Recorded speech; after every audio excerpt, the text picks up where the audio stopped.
గ్రంథం 13వ అధ్యాయం. ఆమోజు కుమారుడైన యెషయాకు బబులోను గూర్చి ప్రత్యక్షమైన దేవోక్తి.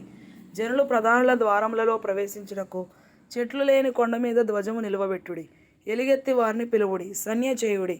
నాకు ప్రతిష్ఠులైన వారికి నేను ఆజ్ఞ ఇచ్చియున్నాను. నా కోపము తీర్చుకొనవలనని నా పరాక్రమశాలురను పిలిపించియున్నాను. నా ప్రభావమును బట్టి హర్షించు వారిని పిలిపించియున్నాను. బహుజనుల ఘోష వలె కొండలలోని జనసమూహము వలన కలుగు శబ్దము వినుడి. కూడుకొను రాజ్యముల జనములు చేయు అల్లరి శబ్దము వినుడి. సైన్యములకు అధిపతియగు యెహోవా యుద్ధమునకై తన సేనను వ్యూహక్రమముగా ఏర్పరచుచున్నాడు.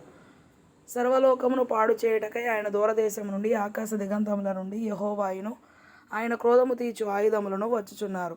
యెహోవా దినము వచ్చుచున్నది, ఘోషించుడి. అది ప్రళయము వలె సర్వశక్తులకు దేవుని యొద్ద నుండి వచ్చును. అందుచేత బాహువులన్నీయు దుర్బలములగును, ప్రతివాని గుండె కరిగిపోవును.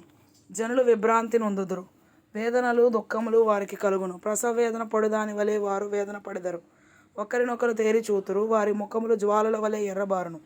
యెహోవా దినము వచ్చుచున్నది, దేశమును పాడు చేయుటకును పాపులను బొత్తిగా దానిలో నుండకుండా నశింపజేయుటకును క్రూరమైన ఉగ్రతతోనూ ప్రచండమైన కోపముతోనూ అది వచ్చును.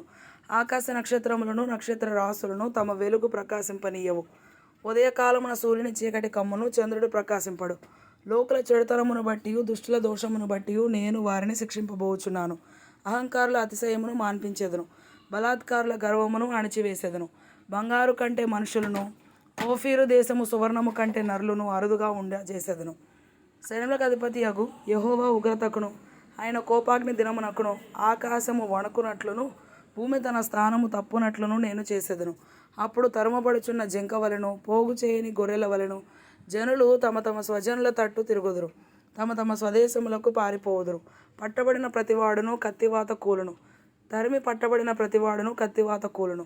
వారు చూచుచుండగా వారి పసిపిల్లలు నలుగగొట్టబడుదురు, వారి ఇండ్లు దోచుకొనబడును, వారి భార్యలు చెరుపబడుదురు.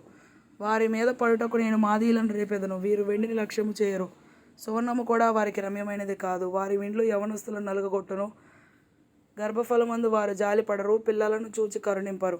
అప్పుడు రాజ్యములకు భూషణమును, కల్దీలకు అతిశయాస్పదమును, మాహాత్మ్యమునగు బబులోను దేవుడు పాడు చేసిన సొదొమ గొమొర్రా వలెనగును. అది మరెన్నడూనూ నివాస స్థలముగా నుండదు. తరతరములకు దానిలో ఎవడునూ కాపురముండడు. అరబీలలో ఒకడైనను అక్కడ తన గుడారం వేయడు. గొర్రెల కాపరులు తమ మందలను అక్కడ పరుండనీయరు. నక్కలు అక్కడ పండుకొనును, గురుపోతులు వారి ఇండ్లలో ఉండును. నిప్పుకోళ్ళు అక్కడ నివసించును, కొండ మేకలు అక్కడ గంతులు వేయును. వారి నగరులలో నక్కలను, వారి సుఖవిలాస మందిరములలో అడవి కుక్కలను మొరలిడును. ఆ దేశమున కాలము సమీపించి ఉన్నది, దాని దినములు సంకుచితములు.